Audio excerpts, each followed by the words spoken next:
Olá, eu sou a professora Rosa Manzoni, do Departamento de Educação da Faculdade de Ciências da Unesp, campus de Bauru, credenciada no programa de pós-graduação em Docência para a Educação Básica. Estou aqui para apresentar para vocês um produto pedagógico resultado de uma pesquisa de mestrado profissional desenvolvido pela aluna Rosilane Paredes, que teve como objeto de pesquisa a leitura discursiva. Esse produto nós estamos disponibilizando a todos os professores da educação básica como instrumento para potencializar o trabalho com a leitura em sala de aula. A corrente teórico-metodológica que ancora esse trabalho, tanto de pesquisa quanto do produto pedagógico que ora disponibilizamos a vocês, é a da análise do discurso da corrente francesa, fundada na década de 60 por Michel Pechet, e que trabalha a perspectiva da leitura de base materialista.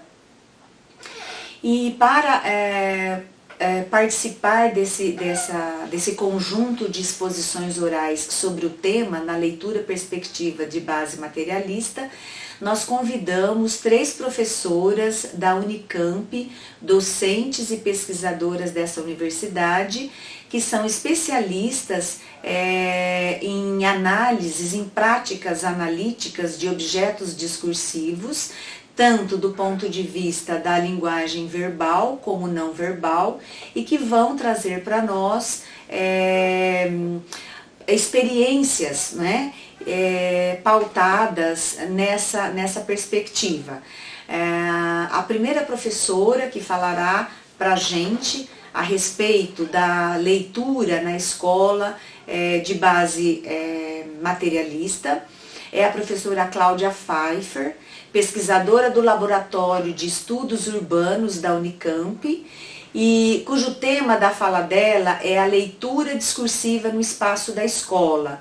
Então, na fala da professora Cláudia, ela vai enfocar alguns pressupostos básicos da análise do discurso, sobretudo os conceitos língua, sujeito, leitura, ideologia, e vai abordar também a necessária sensibilidade do professor para a escuta dos alunos, a fim de valorizar as diferentes leituras que estão sendo produzidas na sala de aula. Também faz parte desse material que nós disponibilizamos a participação da professora Mônica Fontana, docente e pesquisadora do IEL, Instituto de Estudos da Linguagem da Unicamp, e o tema da fala da professora Mônica é a relação entre texto e discurso, e dá uma ênfase em 2 conceitos da análise do discurso. Esses conceitos estão ligados diretamente no gesto de leitura, que são função autor e efeito leitor. Então, na fala da professora Mônica, ela vai explicar com bastante detalhes e bem elucidativos a respeito desses 2 conceitos que permitem trabalhar a prática de leitura na sala de aula. Uma outra participação muito importante também é a da professora Suzy Lagazzi, docente e pesquisadora do IEL, também Instituto de Estudos da Linguagem na Unicamp, que vai falar para a gente a respeito da leitura de diferentes materialidades significantes. Ela aborda a análise do discurso e a prática analítica em materialidades que não sejam apenas verbais, e apresenta a análise de materialidades significantes diferentes. Apresenta a análise de um documentário, A Boca do Lixo, e também de 2 filmes, Teresa e Moonlight, que inclusive recebeu, né, neste ano o Oscar de melhor filme. Então, a gente espera que vocês aproveitem, né, esse material pedagógico e que contribua efetivamente a todos os professores que trabalham com leitura nos diferentes currículos, né? Porque a leitura ela é um objeto transversal, todos os currículos trabalham com essa prática. E a gente espera que vocês aproveitem e que a fala dessas 3 professoras que gentilmente nos atenderam e produziram esse material para a gente disponibilizar para vocês, que seja realmente bastante valorativo na eficácia da prática da leitura.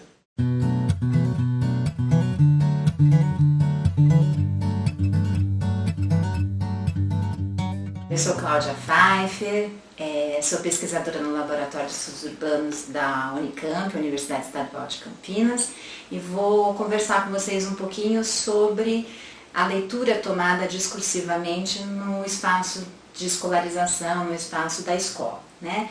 E para a gente começar a conversar sobre essa questão de pensar discursivamente a leitura, eu acho que é super importante a gente, antes de falar da leitura em si, falar um pouquinho dos pressupostos, alguns pressupostos básicos da análise de discurso, né? Então tem um lugar bastante importante para a gente, conceitual, da análise de discurso, que mostra que língua e sujeito se constituem ao mesmo tempo. Essa é uma formulação bastante importante, feita pela Eni Orlandi, sustentada pelo percurso de leitura dela, pelos trabalhos do Michel Pechet, e que eu acho que é fundamental para a gente compreender a força da reflexão discursiva quando a gente pensa a questão da leitura. Por quê? O que significa a gente falar que sujeito e língua se constituem ao mesmo tempo? Justamente que essa relação ela é constitutiva.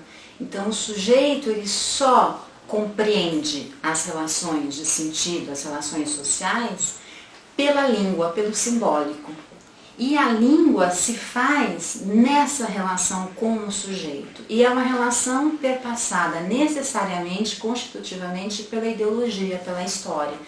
Essa é outra questão fundamental para a gente. Sujeito, língua e história se constituem ao mesmo tempo. E a gente não pensa a história do ponto de vista cronológico, de fatos, acontecimentos lineares. A gente está pensando a história como uma produção simbólica de sentidos que tem uma direção. Podem ter várias direções e algumas direções desses sentidos vão se configurando como evidentes dentro de condições de produção do sujeito e da língua. Então, para a gente isso é fundamental para fazer o deslocamento importante de não pensar a leitura como algo automático, como algo que pressupõe uma decodificação. Então, a língua não é uma codificação e a leitura não é uma decodificação. O que está investido em todo gesto de leitura? E eu não tomo a palavra gesto aleatoriamente, estou tomando a partir de outra formulação de Eni Orlandi bastante importante, que é pensar o gesto de interpretação. Toda escrita é um gesto de interpretação, toda tomada de palavra é um gesto de interpretação. E a leitura é também uma tomada de palavra, é uma tomada de palavra do leitor frente àquilo que ele se expõe a ler. É um gesto de interpretação. Esses gestos de interpretação que sustentam as leituras possíveis são gestos que se dão na história, nessa relação intrínseca com a ideologia. E aí um outro ponto bastante importante da gente enfatizar é que ideologia não é uma falha do ser humano. Ideologia não é algo que precisa ser desfraudado. A ideologia é o próprio funcionamento simbólico do modo como o sujeito se insere na história. O que é a ideologia para análise de discurso? A ideologia é um processo por meio do qual determinados sentidos, determinadas direções de sentido ganham corpo, ganham evidência dentro das relações sociais. Então a ideologia não é um conteúdo, a ideologia é um processo. E é um processo constitutivo do funcionamento da língua, do funcionamento da linguagem. Isso tudo precisa ser levado muito em consideração quando a gente está no ambiente escolar. Por quê? Porque a gente não deve pressupor que ao colocar, né, ao nos colocarmos, seja como professores, né, seja na nossa vida cotidiana, com objetos a ler para nossos alunos, né, não pressupor que já haja uma interpretação, ou duas, ou três, a princípio, daquele texto. Nós, como professores, claro que dentro dos nossos gestos de leitura, nossos gestos de interpretação, temos uma relação com esses textos. No entanto, essas relações podem vir a se tornar outras de acordo com as condições de produção da leitura. O que a gente deve levar em consideração dentro das condições de produção da leitura? A história de leitura do leitor e a história de leitura dos textos, além de levar em consideração que os textos têm condições de produção para serem escritos. Então são vários movimentos que se dão ao mesmo tempo. Os textos já têm uma história de leitura, já se foi dito sobre esses textos algumas coisas, né? E a gente é afetado por essa história de leitura dos textos. A gente é afetado pela nossa história de leitura, nosso percurso diante de vários objetos que nós já nos colocamos a ler.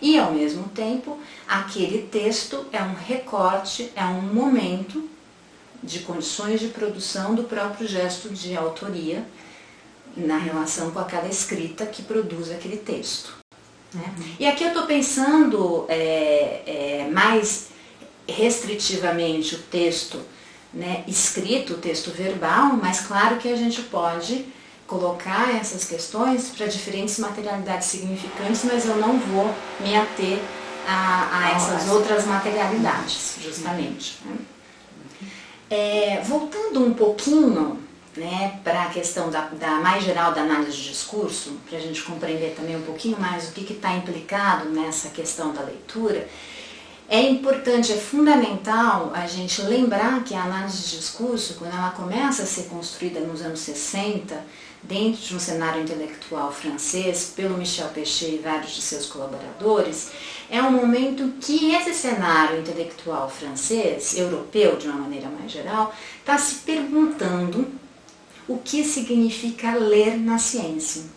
Então a gente tem um movimento mais geral, epistemológico, que deixa de tomar de uma maneira evidente a relação da interpretação e se pergunta o que significa ler. Então vejam que é muito interessante que isso está no bojo da própria condição de produção da análise de discurso. Então a questão da leitura já estava, não especificamente exclusivamente para análise de discurso, estava numa discussão intelectual maior.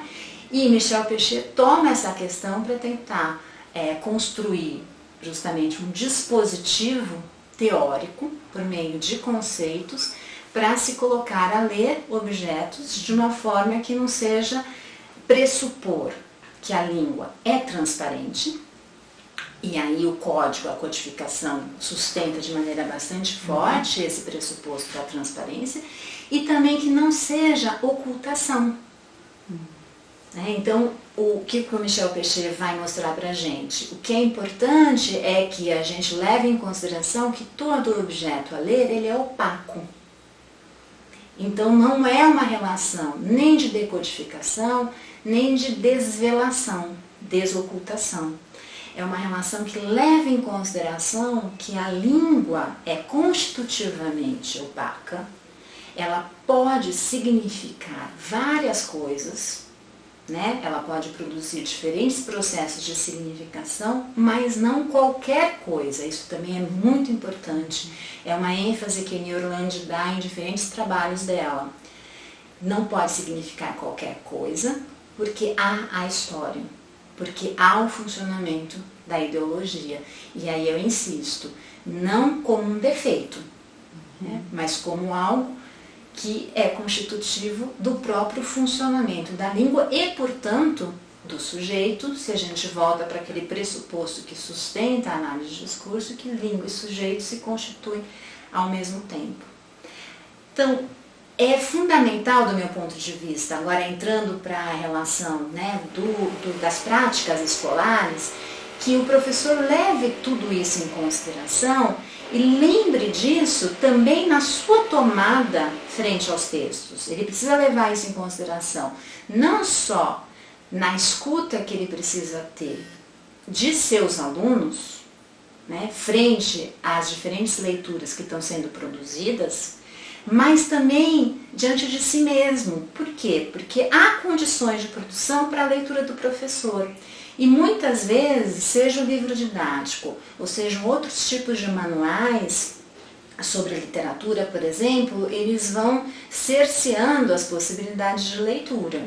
Então o professor ele precisa estar sensível também a se autorizar a diferentes gestos de interpretação na relação que ele vai construindo com a leitura. E ao mesmo tempo ser sensível de modo a construir condições de produção, de escutar os diferentes sentidos que vão sendo produzidos dentro da sala de aula, que circulam na sala de aula e muitas vezes pelo automatismo, por um processo de autorização que é externo à própria sala de aula, em torno desses instrumentos linguísticos como o livro didático, os manuais de literatura, acabam se sobrepondo àquilo que está sendo produzido na sala. Esse trabalho de escuta não é um trabalho fácil de se dar, porque a gente precisa se colocar numa outra relação em que o imponderável, o imprevisível, eles se instalam, né? E ao mesmo tempo sempre levar em consideração que não é que vale qualquer coisa. Esses sentidos eles estão sustentados nas condições de produção e essas condições de produção precisam ser levadas em consideração, né? Como é que a gente pode mobilizar alguns conceitos importantes da análise de discurso para essa prática da sala de aula, né? Então, a primeira coisa é lembrar que não dá para separar o gesto da autoria de escrita do gesto de leitura desses textos que são postos a ler, né? Então, do mesmo modo que um autor necessariamente, ao escrever, ele pressupõe um leitor virtual, o leitor, ao se colocar na relação com esses textos, ele tem que lidar necessariamente com a relação com esse leitor virtual, sendo coincidente ou não a posição leitor que ele constrói para si frente a esse texto. Então, essa relação entre o leitor virtual e aquela leitura que acontece num determinado momento também precisa ser levada em consideração. Ela diz respeito às condições de produção da leitura, né? Uma outra questão bastante importante que Eni mostra em diferentes trabalhos dela é levar em consideração que todo texto tem memória. Como é que a gente trabalha com essa memória, né? Então, como é que a Eni vai mostrar isso na prática da relação com os sentidos, né? Com a atribuição de sentidos? Que você pode estar funcionando, que haveriam 3 tipos de funcionamentos na relação com a memória. Um funcionamento de uma repetição mnemônica, em que o sujeito ele repete como um efeito papagaio aquele sentido que se coloca, né, para ele, dentro de determinadas condições, mas ele não entra naquele sentido, aquele sentido não produz efeito nele mesmo, por isso a gente pensa isso em termos de efeito papagaio. Uma repetição formal, em que há um início dessa relação se estabelecendo, mas ela ainda é muito mecânica, então ainda há uma relação superficial com esses gestos que são estabelecidos, e aí sim uma repetição histórica, em que há condições de produção para que o sujeito se inscreva no sentido, se relacione simbolicamente com aqueles sentidos. Esse seria, né, dentro da análise de discurso, digamos, aquilo que a sala de aula deveria tentar proporcionar, que a repetição histórica ela se instale. E aí eu insisto, para o professor e para o aluno. Porque se o professor não se coloca nessa posição de atribuição de sentidos na relação com a sua história de leituras, com a história de leitura do texto e com as condições de produção da sala de aula, é muito difícil que ele abra condições para que o aluno possa se inserir nessa relação. Então isso é bastante importante, seja na relação do aluno com a escrita, seja na relação do aluno com aquilo que é dado a ler dentro da sala de aula. Acho que é importante observar que a relação com a leitura, ela não é uma relação que necessariamente seja exclusiva do ensino da língua portuguesa. Né? Os objetos postos a ler, eles transcendem todas as disciplinas. Né?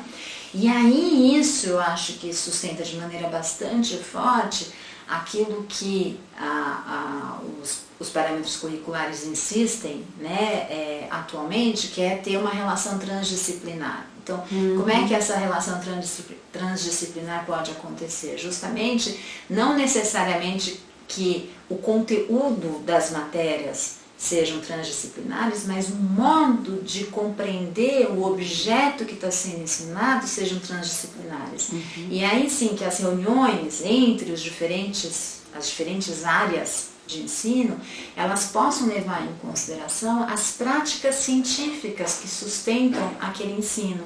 Então é tão importante quanto a gente conhecer a história da física e os diferentes conceitos que foram sendo construídos, como que a ciência sobre a linguagem tem uma história, porque isso se passa como se fosse muito natural, né? Como se bastasse saber falar para você poder falar sobre a língua, né? E que então todo mundo pode falar sobre a língua. Né? Então tem algo que faz parte da história, né? Desses saberes sobre a língua. Há muitos saberes, há muita polêmica dentro das ciências da linguagem, né? Não é possível que dentro da sala de aula você traga todas as posturas, todas as posições. É preciso que você escolha um lugar, né, para você se ancorar e que você seja consistente com isso, sem que você traga para a sala de aula que essa é a única forma de você falar sobre determinado assunto, né, sobre determinada temática. Isso também é muito importante. É outro lugar muito difícil para a escola, para o nosso processo de escolarização de uma maneira geral. E que isso afeta também a própria divulgação científica. É como se na relação com a sociedade a gente só pudesse passar certezas absolutas. Né? Como se de um lado a história não tivesse, se a ciência não tivesse história e como se a ciência não tivesse polêmica. Quando ela está muito restrita a algumas áreas que a gente vê com bastante frequência, medicina, às vezes física, né? Às vezes até arqueologia, mas a área da linguagem não é um lugar que é tomado como um lugar científico, justamente, né? Então, levar isso para as outras disciplinas, para os outros professores, né? Que ler não é decodificação, é fundamental para a gente pensar a escrita da matemática, né? A leitura dos enunciados matemáticos, a leitura dos enunciados dos problemas de física, de química, que normalmente trazem bastante problema, né? Não é o conteúdo em si que é um problema, mas a maneira como você textualiza a relação com aquele conteúdo. E aí então isso não tem uma relação com o conteúdo, mas um modo de se conceber a leitura, né? E a escrita necessariamente. Né? E a mesma coisa a gente pode pensar em termos de história, de geografia, enfim, de todas as disciplinas.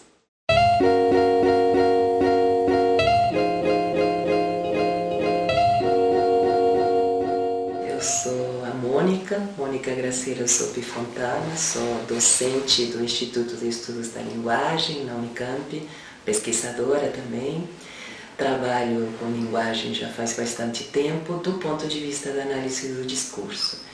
E eu gostaria de falar hoje um pouco sobre a relação texto-discurso e principalmente sobre dois conceitos que eu acho que são muito úteis na hora de trabalhar com língua, linguagem e texto na escola, que são os conceitos de função autor e efeito leitor. São os dois conceitos que nos permitem analisar a prática de leitura de textos de diversa natureza, principalmente considerando a sua circulação social e o modo como os processos históricos determinam o funcionamento da significação. Então, em primeiro lugar, eu acho que o importante é pensar o modo como a análise do discurso se situa em relação ao texto. Para a análise do discurso, é fundamental considerar que os textos circulam socialmente e são produzidos historicamente. Então, o que nós encontramos no texto para uma análise específica já é fruto de relações sociais historicamente produzidas e que são relações desiguais, que implicam relações de poder, relações de força e que estão necessariamente marcadas por questões ideológicas. Então, quando a gente se defronta com o texto, na nossa interpretação, a primeira observação que a gente faz é em que condições ele foi produzido. Isso significa pensar como esse texto, se relaciona com uma posição específica a partir da qual significa, e depois eu vou tentar explicar melhor isso, como ele está formulado, então a sua forma material, e como ele circula na sociedade. Então, constituição do sentido, que é se um texto é formulado a partir de um lugar específico na sociedade, por exemplo, do jornalista, do professor, um livro didático, se ele representa, por exemplo, pensando na escola, uma abordagem mais tradicional, uma abordagem que dialoga com pedagogias mais inovadoras. Então, o lugar a partir do qual o sentido se produz vai determinar o modo como nós vamos interpretar o funcionamento desse texto. A forma que esse texto adquire na sua formulação, isto é, se é escrito, se é oral, se tem imagem, se tem vídeo, e o modo como esse texto circula somente para um ambiente restrito, para a escola, para a sociedade de forma ampla, nas redes sociais, na televisão, como clipe no cinema. Então, circulação, formulação e constituição são importantíssimas para a gente considerar qual que é o modo de existência concreto desse texto na sociedade. Então, essa já é um primeiro ponto de partida no momento em que a gente vai considerar a leitura de qualquer texto, e especificamente para o seu ensino na escola. Em relação a esse funcionamento social, pensando agora na constituição e formulação do texto, tem duas questões que são fundamentais. Esse texto é produzido por alguém, direcionado para alguém, E esse lugar a partir do qual é produzido e esse para alguém que é destinado aparecem representados no texto de alguma maneira. Aparecem representados imaginariamente. E essas marcas podem ser encontradas na textualidade. Isso nos ajuda numa análise. Quando a gente fala em função autor, a gente fala na relação necessária que todo texto que circula socialmente e que é produzido na história estabelece com uma função que tem que ser ocupada para que esse texto ganhe vida. Essa função autor, a gente chama de função porque é uma função que pode ser ocupada por diversos indivíduos. Então não é a Mônica, eu, em relação direta com o meu texto. É a Mônica em relação com o modo de produzir texto historicamente para determinada sociedade.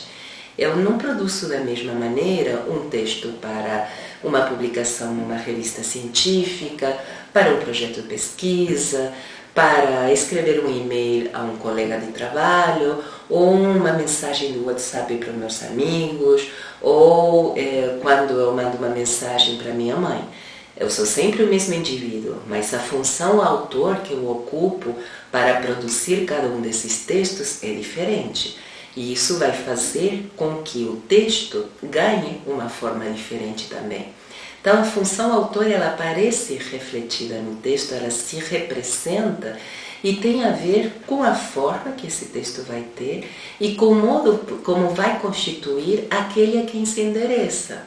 nos exemplos que eu dei. Eu não escrevo igual para uma revista, para um colega ou para minha mãe. Isto é, o modo como no texto se representa o outro, a quem é endereçado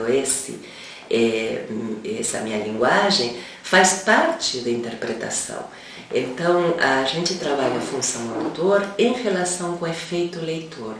O que é o efeito leitor? É o leitor individual, concreto, né, que pode estar pegando esse meu texto nos seus diversos formatos e estabelecendo uma interpretação. Na verdade, é o modo como o texto, produzido a partir de uma função autor específica, representa, na sua materialidade, um lugar para que o leitor específico, concreto, individual, se identifique no seu processo de interpretação. Eu vou listar um exemplo prático. Quando vocês contam uma piada, se aquele a quem vocês contam a piada não se identifica com o lugar que vocês deixam aberto no texto para esse indivíduo se reconhecer como leitor, ele não vai rir. E não vai rir ou porque não entendeu a piada ou porque não concorda com a piada. Então vejam que uma piada, para ser eficaz, ela precisa construir um lugar onde se projeta um espaço de identificação para o leitor, e essa identificação de cada indivíduo concreto com esse lugar que a piada deixa em aberto, que vai produzir o riso. Não. Se eu escutar uma piada machista, eu não vou rir, mas o meu colega talvez rir. Por quê? Porque ele vai se identificar nesse lugar aberto para uma leitura de uma piada machista com a qual eu não me identifico. E a relação de riso está justamente pautada por essa relação entre uma função autor, a posição ocupada por esse autor ao produzir o seu texto e o efeito leitor que esse texto projeta.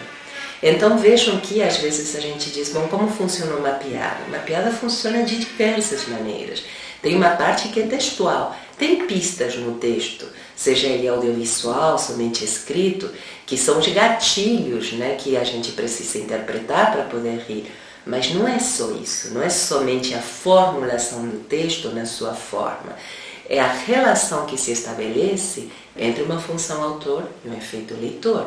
É a relação que se estabelece entre uma posição ideologicamente marcada numa relação de poder e de forças na sociedade, a partir da qual a piada é formulada e faz sentido, e uma posição também historicamente produzida e ideologicamente marcada, na qual vai se situar o intérprete específico dessa piada e que vai permitir o não riso. Então eu acho que com esse exemplo mais banal, né, e rápido que eu estou tentando lhes mostrar, fica claro que o texto, na sua materialidade, nos fornece indícios da função autor e do efeito leitor, que estão os dois relacionados para produzir uma interpretação possível. Né? É nessa relação de identificação de um indivíduo com uma função autor, ao produzir o seu texto, e do indivíduo com efeito leitor, ao produzir uma prática interpretativa, é nessa relação que o sentido vai vir à tona, que o sentido vai poder ser produzido, que uma interpretação vai poder ser formulada. É por isso também que diversos textos, né, têm diversas leituras, não tem uma leitura única. Então a gente às vezes se pergunta, mas como é possível que, sendo o mesmo texto, né, a leitura possa variar? Bom, a leitura pode variar porque, se é verdade que cada texto, né, nos dá pistas do modo como o efeito leitor, isto é, o lugar para a identificação daquele que interpreta, se é fornecido, é projetado, né, para uma possível identificação, nem todo indivíduo vai se reconhecer nele. Volto ao exemplo da piada machista. Então, a piada é a mesma, o texto é o mesmo, o efeito leitor que essa piada configura é de um certo tipo, mas se não há reconhecimento do indivíduo que interpreta nesse lugar que o texto lhe abre como expectativa de interpretação, não haverá uma interpretação lúdica, não haverá uma interpretação que produza o riso, haverá uma interpretação crítica, E ali que virá a crítica ideológica. Pô, mas como você quer que eu ria dessa piada? Ou você não sabe o que você está falando. Ou, de novo, com aqueles estereótipos sobre a relação homem-mulher ou qualquer outra coisa que possa ser dita ali. Então, eu acho que para o nosso trabalho com discurso, é interessante perceber que nós temos uma relação entre, por um lado, a forma material que os textos têm, o que implica tanto questões de escrita ou de oralidade, portanto uma relação com a língua e o seu modo, né, de aparição nos textos, mas pode implicar outras materiais significantes, das quais outros colegas vão falar com vocês. Mas essa forma só significa materialmente por uma relação com a história. E ter uma relação com a história significa ter uma relação com sujeitos que se constituem na história, que num texto aparecem representados como função autor e efeito leitor. Então, o texto em si é interpretado na sua forma, mas também no modo como se relaciona com o modo de produzir textualidade, que é a função autor, e com o modo de projetar para o intérprete um lugar de identificação, que é o efeito leitor. Na prática escolar, onde é que a gente vê isso materializado de uma forma mais evidente e que o professor pode trabalhar de uma forma bastante eficaz com os alunos? Se vocês pegam qualquer edição didática de uma obra literária, vamos supor aqueles títulos clássicos, né? O Machado de Assis, Casmurro, Dom Casmurro. Vocês têm edições da editora Ática, de outras editoras, destinadas para leitura escolar. E o que tem essas edições que a diferenciam da primeira edição publicada por Machado de Assis, quando acabou a sua obra? Que essas edições escolares geralmente vêm com aparelho interpretativo. Tem um prefácio, tem notas de rodapé que são acrescentadas pelos editores, muitas vezes tem um glossário no fim, às vezes vem acompanhadas por uma guia de leitura ou uma ficha crítica. Então vejam, vocês chegam na obra de Machado através de todo um aparelho crítico que o rodeia e que já propõe interpretações. Nesse jogo, vocês vão ver justamente essas relações. Quando eu faço um prefácio para uma obra literária que está destinada à leitura na escola, se vocês olharem com cuidado esse prefácio, vai ter claramente representado a quem está destinado. Colega professor ou caro aluno. Essa obra significa blá blá blá blá blá blá, e aí começa a análise. Então já no modo de começar esse texto do prefácio, se situa essa relação entre o editor, que está ocupando uma função autor, mas que não é do escritor literário, que é daquele que edita uma obra para a escola. Então vocês põem essa obra literária circular em meio escolar, com as condições de funcionamento da escola em relação à interpretação, e isto se plasma, se evidencia em esse aparelho editorial que traz notas de rodapé. Vocês, como professores, nunca se perguntaram por que essa palavra e não outra tem uma nota de rodapé explicativa? Imaginem que o Machado de Assis não colocava as notas de rodapé, não as explicativas. Então, por que uma palavra X tem uma chamadinha e uma nota de rodapé aparece logo embaixo? É porque há lançado sobre a materialidade desse texto uma expectativa de interpretação em relação ao efeito leitor que é antecipado. Se eu considero que essa minha edição escolar é destinada a alunos de ensino médio, eu posso fazer como editor dessa obra para a escola uma previsão imaginária, portanto por antecipação, que esse aluno ao qual se destina essa edição específica da obra do Machado tem um vocabulário restrito, por exemplo. Então, o que vai fazer esse editor quando considerar que há palavras muito eruditas ou há palavras que são arcaicas, não são muito atuais? Vai colocar uma chamada de rodapé e uma explicação, ou um glossário. Ou quando se mencionam questões históricas ou personagens históricas específicas, nota de rodapé e se explica o que está acontecendo nesse momento, quem que era essa personagem histórica. Vejam que se vocês leem o texto, por exemplo, uma obra literária, ao avesso, em lugar de ler o texto do autor literário e considerar como marginais as notas de rodapé, vocês fazem a interpretação contrária, começam pelas notas de rodapé e se perguntam por que essa nota e não outra e onde que ela cai no texto, aí vocês vão perceber todo o funcionamento da prática de leitura do ponto de vista discursivo. Editar um texto para uma leitura na escola, por exemplo, implica todo um trabalho de antecipação. Quem é o autor? Quem é seu possível leitor? Quais serão as condições de produção dessa obra? Coincidem ou não coincidem com os dos leitores atuais? O que eu deveria repor em termos de informação para que essa leitura seja mais fácil? O que empecilha a interpretação hoje daquele texto que foi escrito em outro momento? Vejam que todas essas perguntas que são feitas pelo editor de uma obra literária destinada à escola são as perguntas que todos nós professores nos fazemos quando vamos dar aula. Né?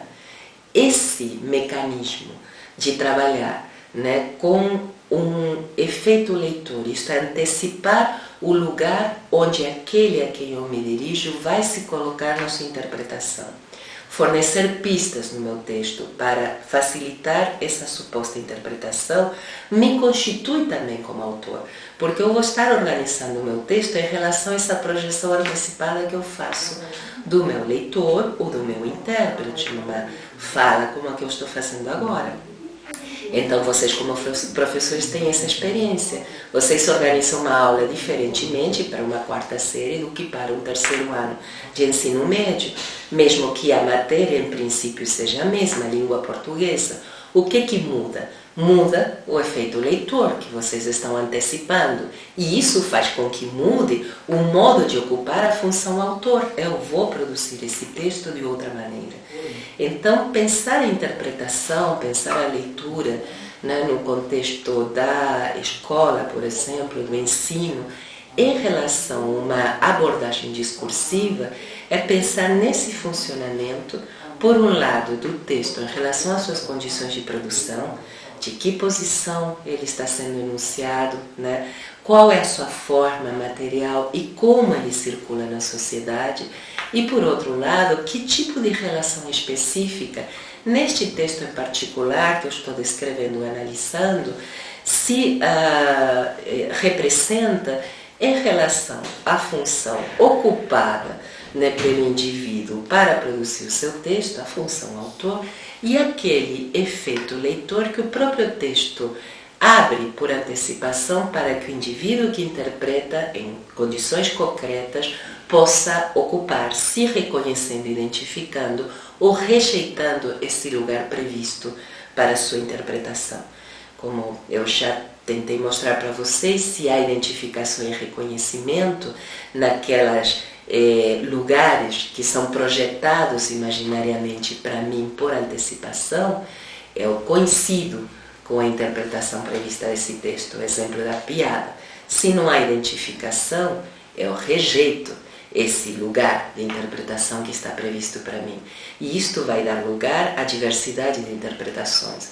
São quaisquer umas? Não, porque nós temos o texto, e o texto tem uma forma e tem um modo de funcionamento na sociedade. Isso restringe as interpretações possíveis, mas nunca as leva a impor uma única interpretação.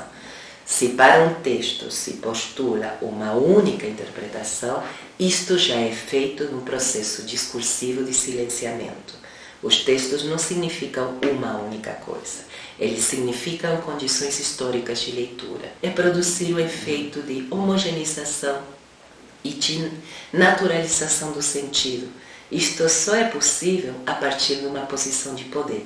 Uma posição que possa impor a sua interpretação a outras interpretações possíveis, que possa silenciar aquelas outras interpretações que não coincidem com essa que está sendo colocada como, entre aspas, a verdadeira.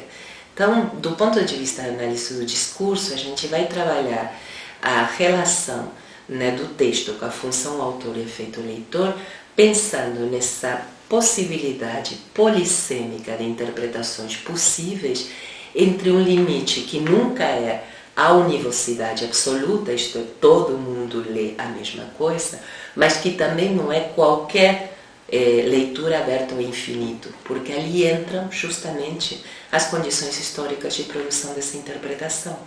Onde está circulando, em que instituição, para que sujeitos, que ocupam que tipo de função autor, que são colocados por antecipação em que lugar como efeito leitor, e qual que é a forma material desse texto. E, finalmente, quais são as possibilidades que a ideologia dessa formação social, dessa sociedade, abre como possibilidade de interpretação para esse texto nessa conjuntura histórica.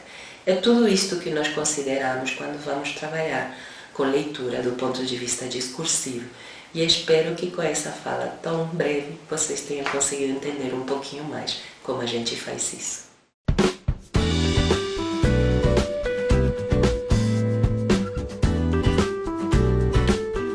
Eu quero dizer que é um prazer muito grande estar aqui podendo falar um pouquinho sobre análise do discurso, sobre a própria prática analítica, que é sempre um desafio muito grande. Quero agradecer muito a Rosa e a Bel pelo convite, pela confiança da escuta, né? E espero de fato poder me fazer compreender um pouco melhor, que eu acho que também esse é sempre um desafio grande para nós na área da análise do discurso.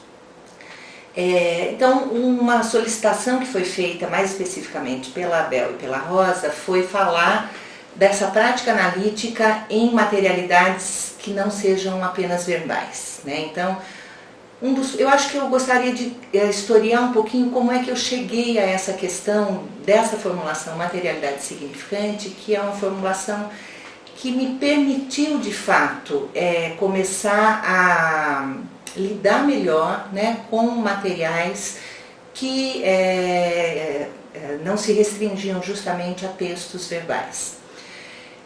E foi justamente dando aula, tem uma formulação que foi sempre muito trabalhada pela professora Eni Orlandi e que é uma formulação que sempre me tomou bastante, que é pensar justamente o discurso como a relação da língua na história.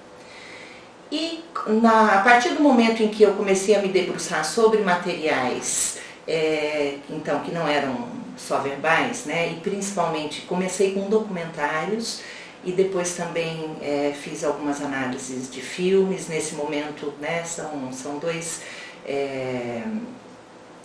vamos dizer, né, são dois tipos de materiais que eu costumo analisar.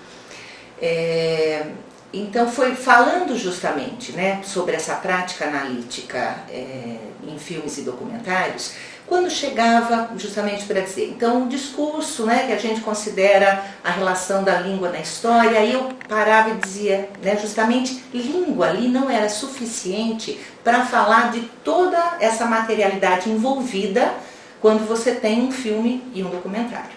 Então eu dizia, bom, comecei a, na verdade, tentar buscar uma formulação que pudesse ali estar no lugar de língua, pensando todo esse suporte, né, significante. E foi aí que justamente essa formulação materialidade significante irrompeu, né? A gente diz de onde veio isso. Ela irrompeu, e eu comecei a usar, e houve um certo momento que eu disse, não, quero formular isso melhor, quero pensar justamente isso melhor.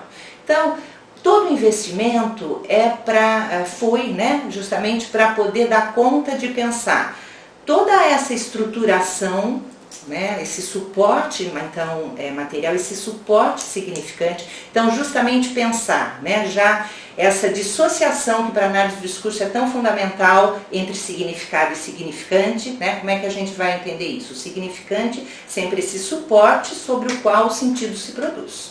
Então, para pensar justamente o suporte significante em diferentes materialidades, foi que eu, né, comecei justamente a trabalhar sobre essa formulação, a materialidade significante pensada, né, na história, e nessa também um outro termo que eu trouxe foi pensar a imbricação das diferentes materialidades significantes, porque justamente quando a gente trabalha com filmes e documentários, né, nós temos que dar conta, ou na verdade, né, para que a gente faça uma análise mais ampla, a gente tem que dar conta do verbal, da imagem e da sonoridade, a musicalidade envolvida, etc. Então, né, você tem aí justamente uma imbricação material bastante ampla e densa, né, para que a gente justamente possa se dar a prática analítica. Então, pensar justamente essa relação, né, da estruturação. E aí veja, né, quando a gente fala estruturação, né, na análise do discurso, a gente tem que lembra necessariamente essa relação posta pelo Péchet num livro, né, que é muito conhecido, muito citado e tomado na área. Fica aqui uma indicação para quem não conhece, quem quiser conhecer um pouquinho a análise de discurso, que é o Discurso, Estrutura e Acontecimento, então, do Michel Péchet, no qual o Péchet vai trabalhar essa relação entre estrutura e acontecimento, mostrando a importância justamente da gente pensar o modo da estruturação. Então, é o modo da formulação. Esse é um ponto que aparece sempre no início, quando a gente começa a trabalhar na análise do discurso, o como está formulado, o como se diz, né? Então, o modo da estruturação, o modo da formulação, pensado justamente no acontecimento, né, da própria história. Né, esse é um jogo sempre fundamental. Então, né, com esse trabalho justamente com essa formulação, né, da materialidade significante, produzindo sentido na história, eu acho que eu tive condições de, ao mesmo tempo, reiterar um ponto que para mim sempre foi muito importante, quer dizer, mostrar que o dispositivo analítico, o discursivo, tal qual proposto pelo Michel Péchet, é um dispositivo que dá conta de outras diferentes materialidades que não sejam materialidades apenas verbais. E veja qual é uma questão fundamental nesse dispositivo analítico e que talvez seja um dos pontos que faz grande diferença em relação a outras análises, principalmente a análise de conteúdo, que é uma análise a qual a gente se contrapõe, né, discursivamente.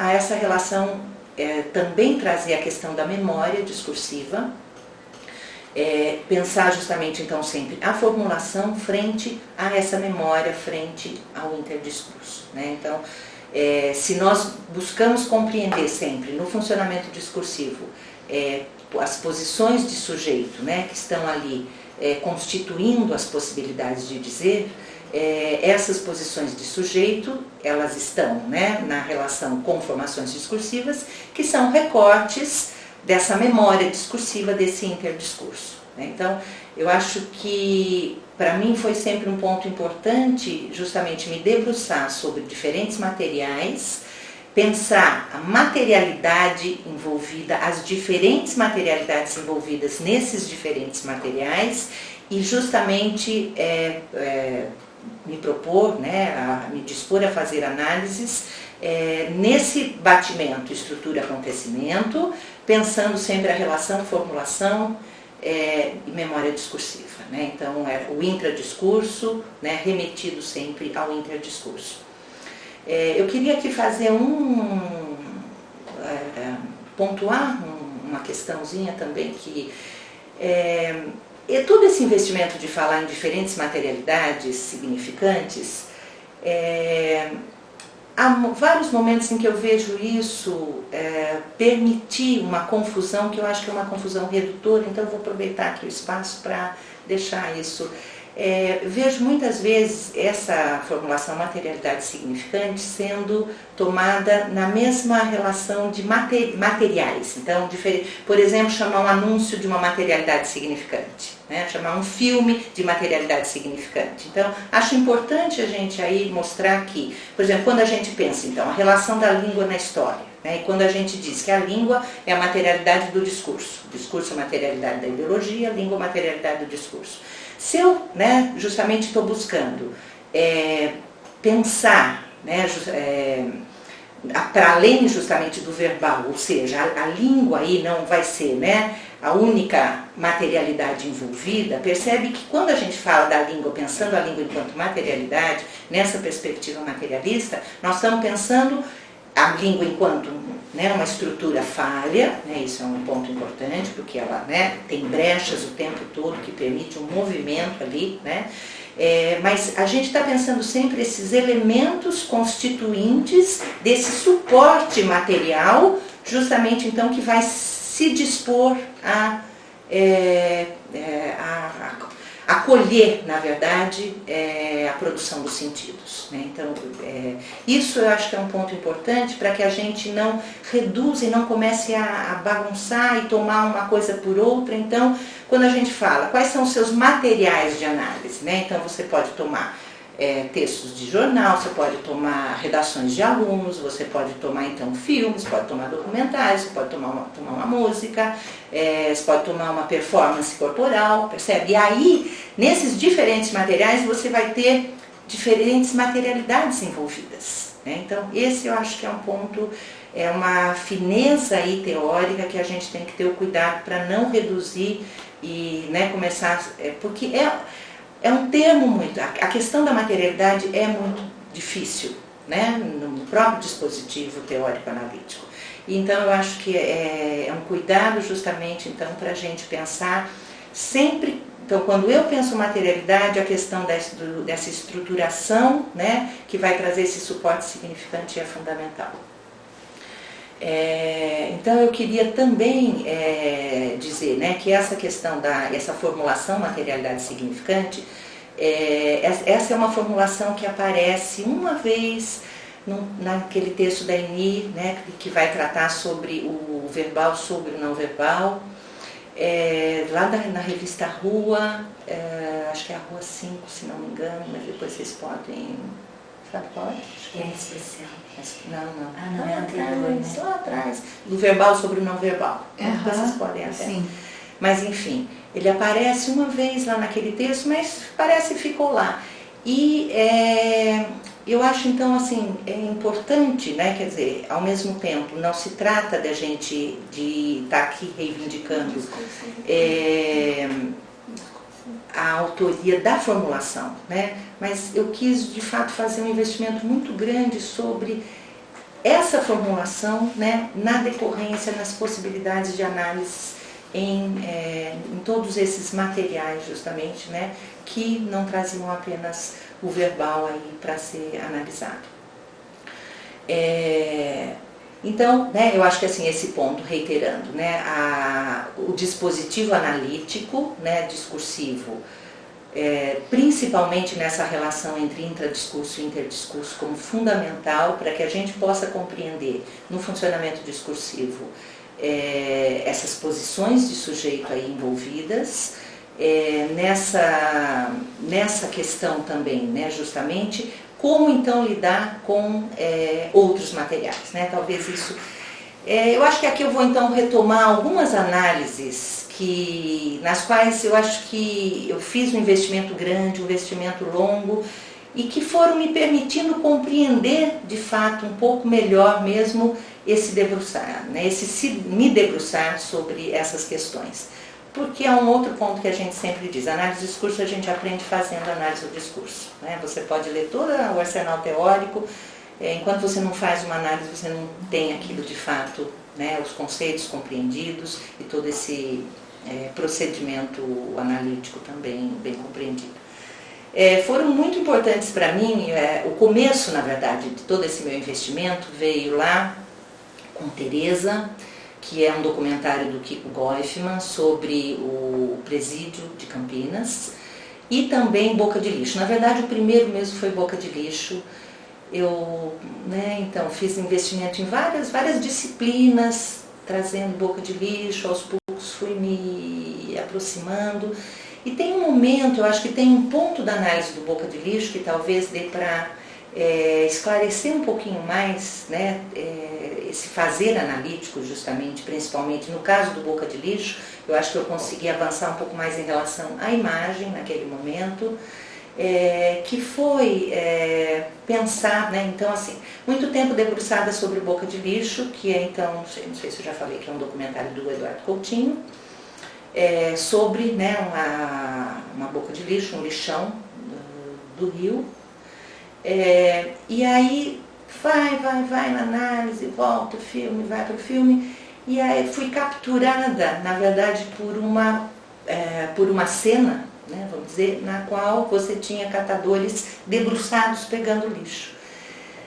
E foi quando de fato eu, né, assim, olhando para essa cena, capturada justamente num frame, né, quando eu prestei atenção nessa posição do corpo e prestei atenção também no entorno, né, desses corpos. E aí o que nós vemos lá, né, e aí isso é uma regularidade em Boca de Lixo, né, trazendo justamente essa posição catador. Você vê esse catador em posição de um trabalhador braçal, e aí você poderia parafrasear, né, o catador ali por um trabalhador braçal, trocando corpos, né? Só que o que aí você tem? Você tem esse entorno, que no caso ali, né, você pode pensar o fundo ali da cena todo, não desencontrando de toda a memória discursiva do trabalho braçal, porque você tem um entorno de lixo que não te permite ou te faz perguntar o tempo todo o que estão fazendo essas pessoas. Né? Você se permite perguntar, posso dizer que elas estão trabalhando?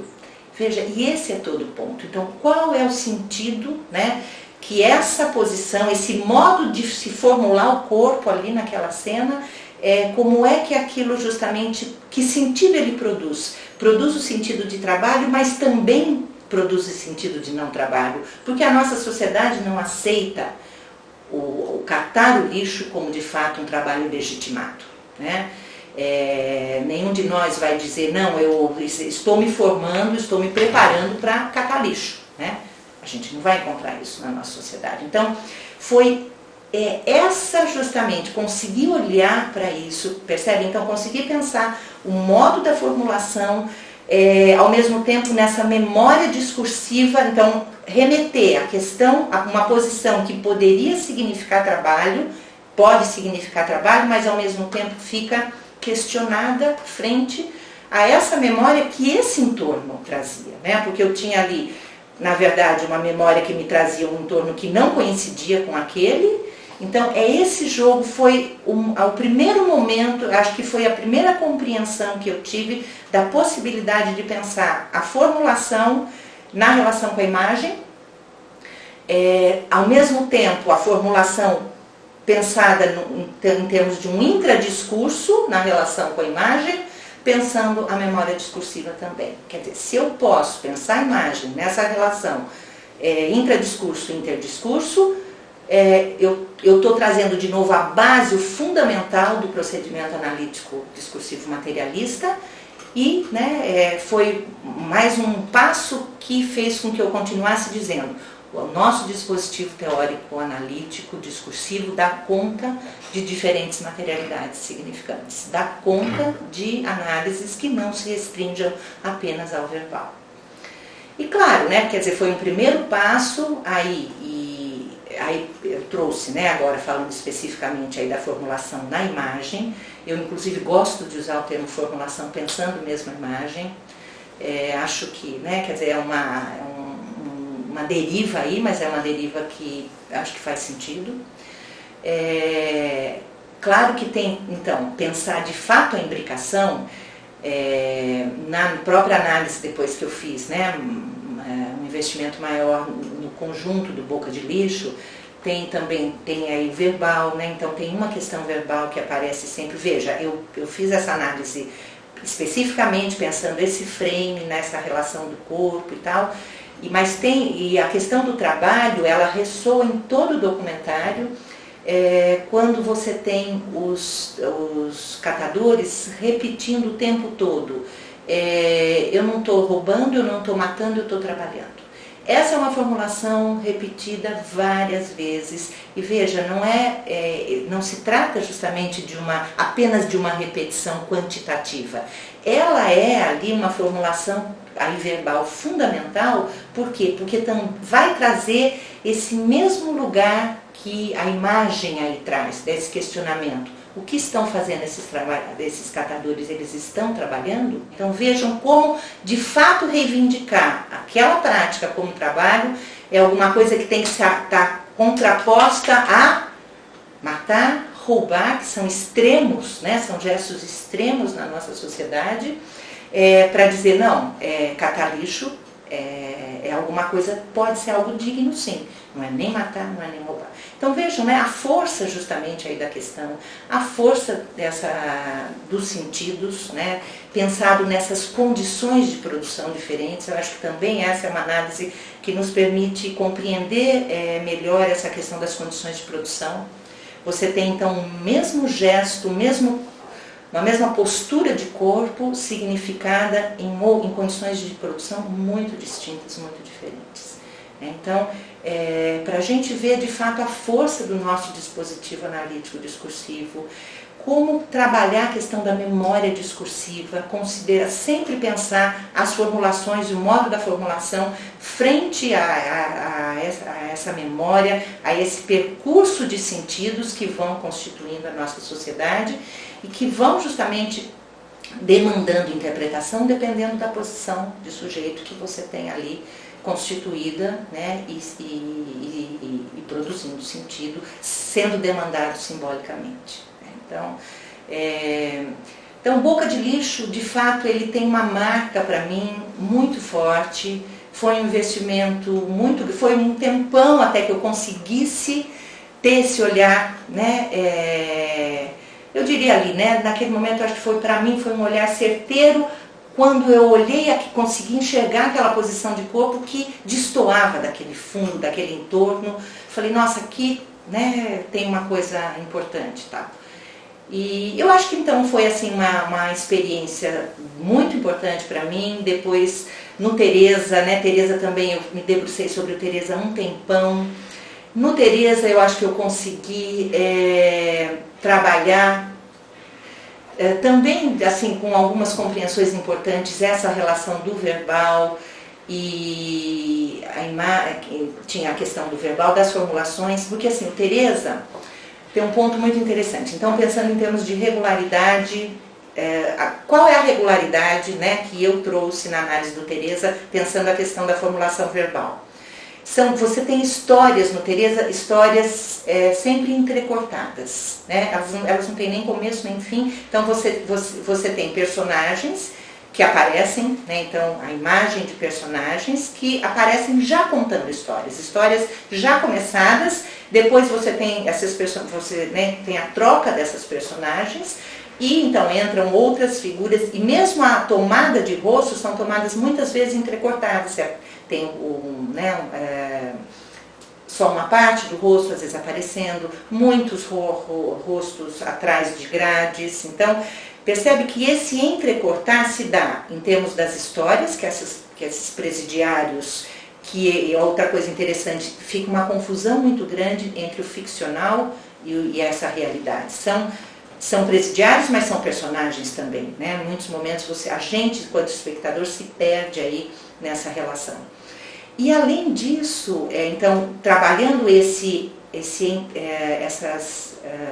recortes mesmo, né, feitos em termos da imagem, do rosto principalmente desses personagens, feito em termos dessas histórias, eu consegui também ali no Tereza um momento da análise que eu acho que também foi uma compreensãozinha a mais, que foi a questão da prosódia, né? Tem um momento ali que eu analiso um trecho de uma das histórias contadas, quando justamente você tem um dos presidiários, personagens aí trazendo, relatando o modo como de uma morte, do crime ali acontecido, numa prosódia que também se desencontra totalmente da gravidade dos gestos relatados, né? Você tem uma questão de morte, de crime ali posta, uma prosódia totalmente, né, inalterada.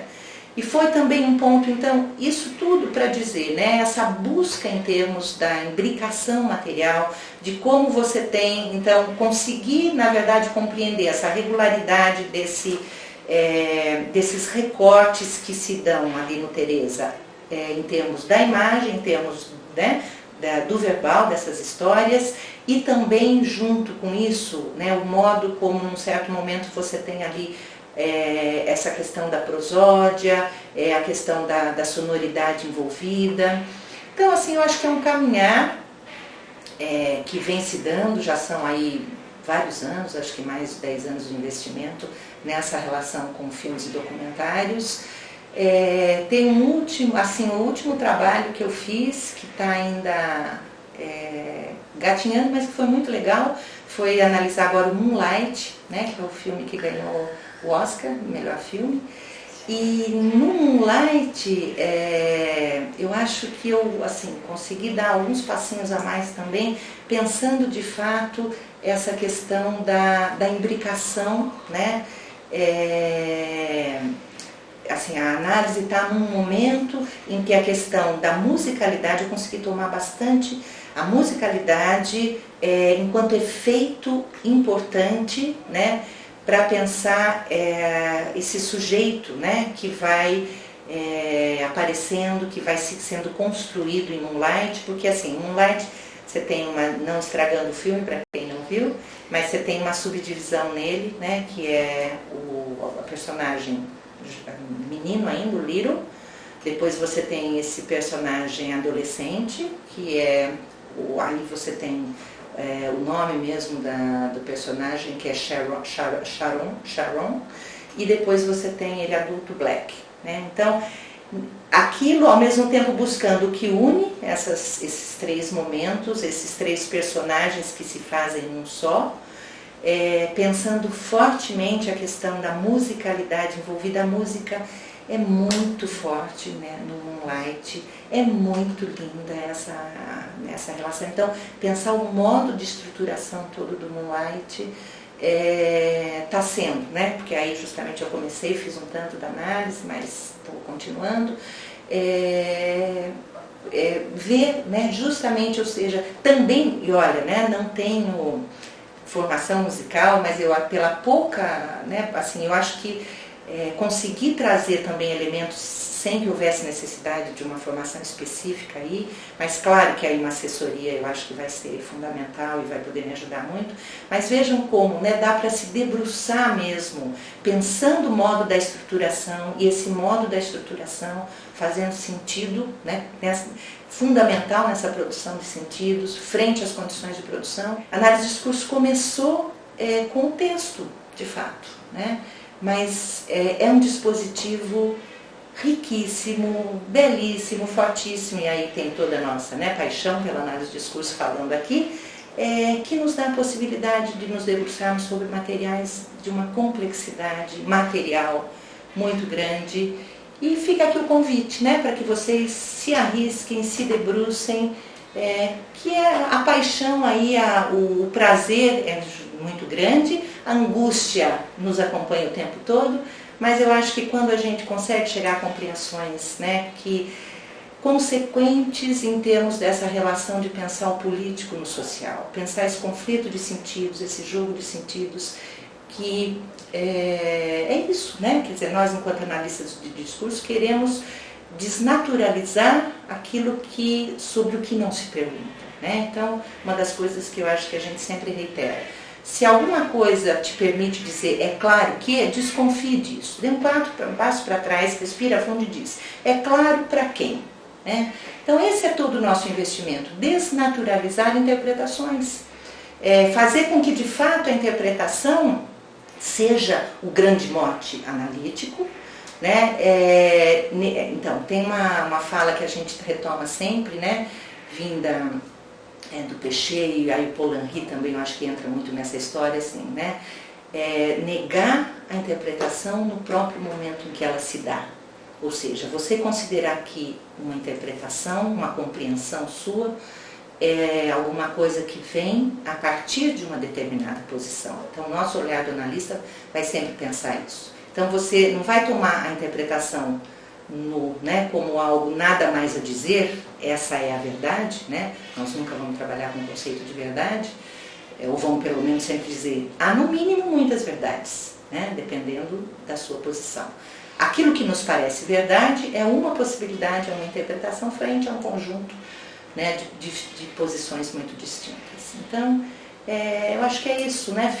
É sempre o convite, o desafio, o prazer e a angústia junto de estar compreendendo um pouco mais sobre essa nossa sociedade, essas relações sociais que nos parecem sempre tão diretas, né? Sabemos tudo, compreendemos uma porção de coisas, quando na verdade é importante que a gente comece a relativizar o nosso olhar e dar consequência a uma outra questão na análise do discurso fundamental, que todos os elementos, então, na nossa sociedade, tudo está em relação a outros elementos, outras questões, outras perguntas, né? Então, o grande ganho, acho que nosso, enquanto análise de discurso, é conseguir chegar a novas perguntas, conseguir avançar nesse modo justamente, né, de fazer perguntas. Então, agradeço muito o espaço, espero poder ter trazido alguma coisa a mais aí para vocês.